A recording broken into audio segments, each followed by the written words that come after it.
First off, I want to say all praises to Yahweh, Bahashem Yahushai, Bahashem Rakakodash. Double honors to the apostles and the elders at Great Millstone, right, that teach us this truth. Salutations to the Akim out there who are also pushing this truth in sincerity, in all honesty, building the house of David, the Bayat Dawada, the elect, right, who are putting their lives on the line for the hope of the promise of the scriptures. This lesson is inspired by something that the Elder Yashawamba said in a recent video that I just watched this morning. And I think the video is entitled "Be Not Angry" or something there about. He was speaking about us having control over our emotions, being not hot-headed, stuff like that. And he said in the video that we are a light among the darkness, and we really are, yo. Brothers have to bear that in mind, that in this world of darkness, because as you look around, it's pure darkness, yo. Yesterday, there was a video that was sent, there was a picture that was sent in one of the WhatsApp group with the brothers, and it was a carnival reveler, because on Sunday there was carnival here in Kingston, and there was a carnival reveler dancing on a car, the front of a car, and her foot was up on the windshield, or up on the back, up on the top, and you could see her vagina. You could see a piece of her vagina, through on the side of her panties, because it wasn't properly covered. And if you look down towards her chest, you could see her nipples because it wasn't properly covered. So that is an example of the darkness that our people are living in. Carnival is an example of that darkness, right? The another example is these churches, yo. Another example is politics, right? Black culture, which is really, dark culture, darkness, yo. So there are so many things, so many examples: homosexuality, transsexuality, bestiality, pedophilia. All these different things represent the darkness, that our people are in, right? These different witchcrafts, that our people are, get sucked up in. But we are the contrary to that. The brothers of Great Millstone, starting with the brother of Great Millstone and whosoever out there that teach the truth, we are the light of the world, yo. We come to give that light. And this lesson, hopefully, we're going to, show that through the scripture, that we are the light of the world, and that light cometh from Yahushai, right? Which is the understanding of these scriptures, yo. Right? So let's get it on. This is Matthew chapter 4, verse 16. It says, "The people which sat in darkness saw a great light, and to them which sat in the region and shadow of death, his light sprung up." Now, this prophecy was prophesied by Isaiah, and I think it's Isaiah chapter 9, if I'm not mistaken, right?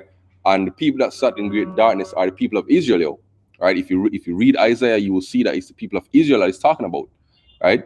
So they sat in great darkness and the region of the shadow of death, but no, light is sprung up. Yahushua is that light that sprung up unto them, yo, right? Yahushua is that light that sprung up unto them, and we're gonna prove that, right? This is St. John chapter 1, and I'll start at verse 4. "In him was life, and the life was the light of men. And light shineth in darkness, and the darkness comprehended it not." The darkness meaning the unbelievers, yo, people who are not meant to get this truth. "There was a man sent from God whose name was John.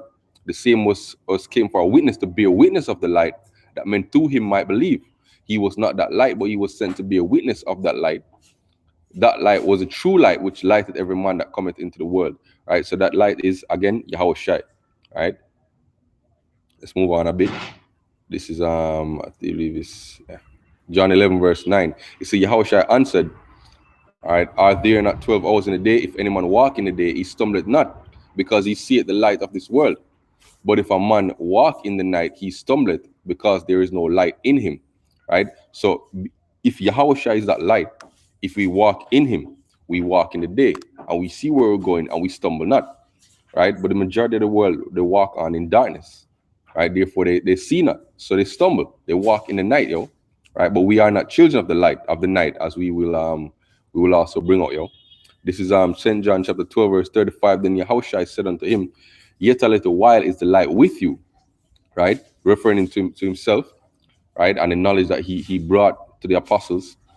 "Walk while ye have the light, lest darkness come upon you. For he that walketh in darkness knoweth not where he goeth." Right? These people don't know that they go towards the death, yo, that they go towards their judgment and their destruction. Right? But we know what we're walking towards. We're walking towards salvation. We're walking towards the promise of Yahweh Hashem Yahushai. "While you have the light, believe in the light, that ye may be children of light." Right? Because once Yahushua had left, right, he sent the Comforter, right? Which is also that light, right? So we, believing in the light, the true light, which is Yahushua, have now become children of light, right? These things spake Yahushua and departed and hid himself from them, right? So we are now what? Children of the light, right? This is St. John chapter 3, verse 19. It says, and this is the condemnation, that light is coming to the world, and men love darkness rather than light, because their deeds were evil. For everyone that doeth evil hated the light, now that cometh to the light, let his deeds be reproved. So we'll go out there in the highways and the byways. We bring out that light. It's like that a huge candle shining in the midst of a really dark a big dark room, yo. And we out there as that big candle shining in that big dark room, yo, right? And everyone that hated the light, meaning they're doing evil and they don't want to be reproved, they walk by you, which is a majority. It says, but he that doeth truth, right? He that doeth truth cometh to the light, that his deeds may be manifest, that they are wrought in Yahweh. So that's the elect, yo. That's the elect that get pulled toward the light, yo, because the light is in them, because they were created to follow that light, yo. Right? This is Matthew chapter 5, verse 14. You are the light of the world, right? A city that is hid, set on a hill, cannot be hid.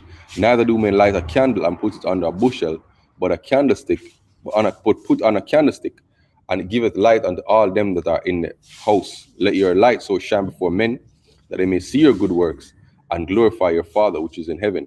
So, brothers have to remember that we have a responsibility, yo.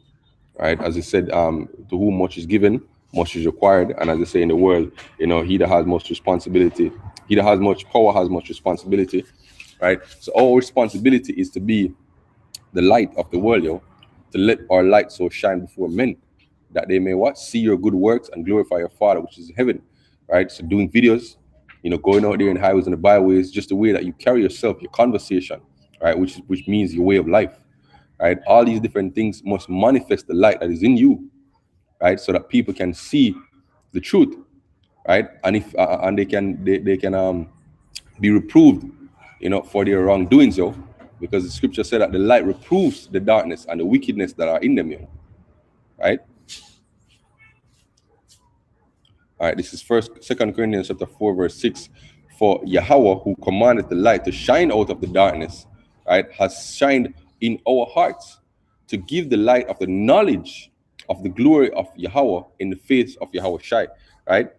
So the Most High commanded the light to shine out of darkness, because we once were in darkness, yo. We once were partakers of the same things that these other Jakes are partaking, yo, right? But the Lord shined, you know, shone that light from the darkness, shine it in our hearts, right? Through this knowledge, through this word, we heard the scriptures, whether we watch YouTube videos or whether we pass the camp on the highways and the byways, and we hearken, yo, right? And that light that was shining out of the darkness shone in our hearts, right?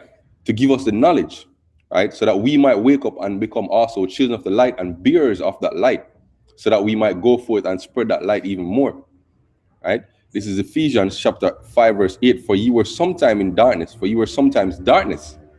Right? Yeah, we were sometimes committing adultery, fornication, idolatry, you know, all these different things, yo.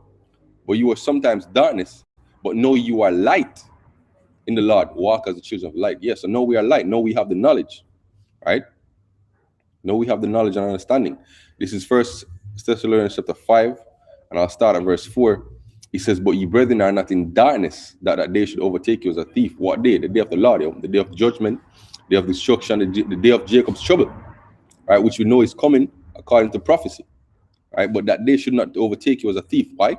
Because you are children of light, and the children of the day. We are not the children of night, nor of darkness. So this goes back to the precept in St. John chapter 12 that says that once you have the light, you know where you're going, yo, right? Walk while you have the light, lest darkness come upon you. For he that walketh in darkness knoweth not whither he goeth. So we are the children of light, so we know where we're going, yo. We know what's coming. If you're walking on in darkness, you can't see what's in front of you, right? And that's Jake.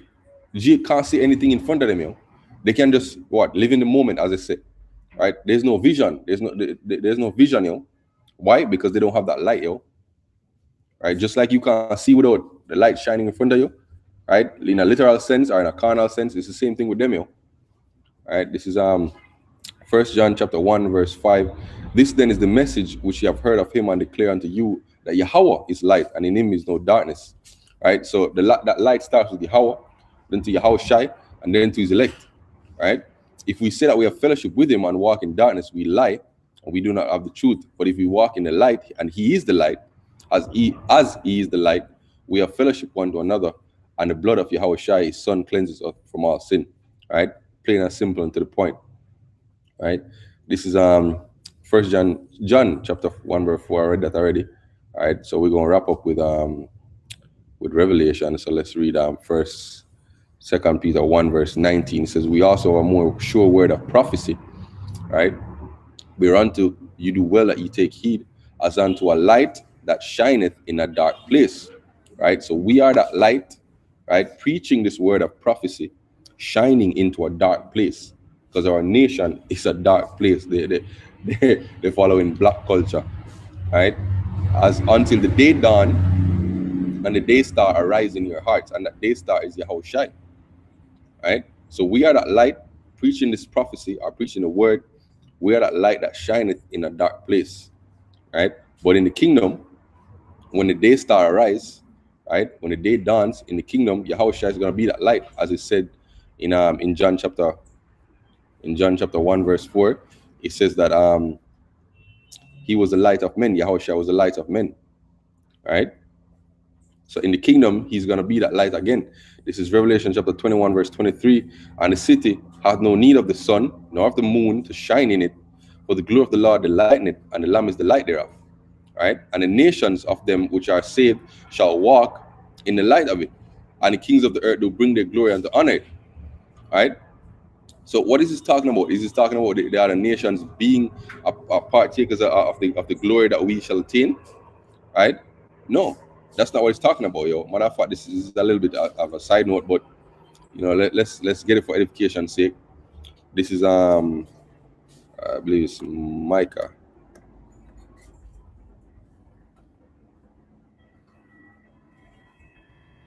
Micah chapter 4.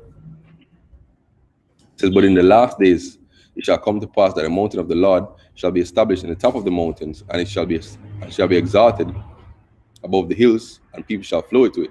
The mountain of the Lord, meaning the children of Israel, right, will be exalted above the other nations. Right? And many nations shall come and say, let us go up to the mountain of the Lord, and to the house of the God of Jacob, and he will teach us of his ways, and we will walk in his ways. For the law shall go forth out of Zion, and the word from the Lord, the word of the Lord from Jerusalem. So this is what it's talking about in Revelation when it said that, you know, the nations which are saved, right, shall walk in the light of it. Esau is not going to be a part of the nation that are saved, yo, right? Because Esau will be utterly done away with, right? So the other nations, after they've served their slavery, right, will be allowed to live in the kingdom, right? But Esau will be gone, yo.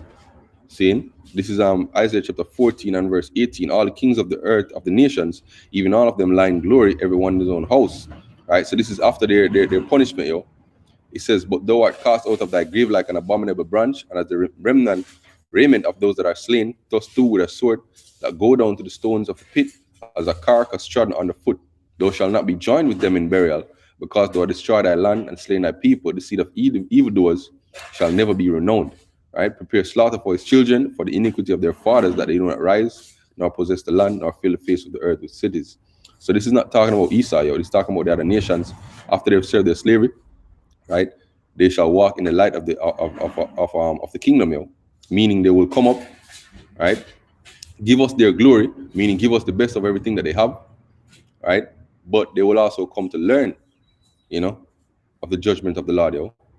Verse 3 says, Micah 4 verse 3 says, and he shall judge among many people and rebuke nations of strong nations afar off. They shall beat their swords into plowshares, their spears into pruning hooks. Nation shall not lift up sword against nation, neither shall they learn war anymore, but they shall sit every man under his vine and under his fig tree, and none shall make them afraid, for the mouth of the Lord has spoken it. Right? So that's exactly what it's saying in Isaiah chapter 14 here. Right?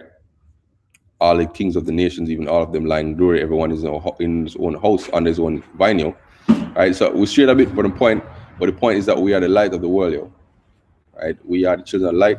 Right? Let your light so shine, before men. Right? So that's pretty much what we had. Kalal Yahweh Bashem Shai Bashem Rakakodash, forgive me the spirit to this lesson. Shalom.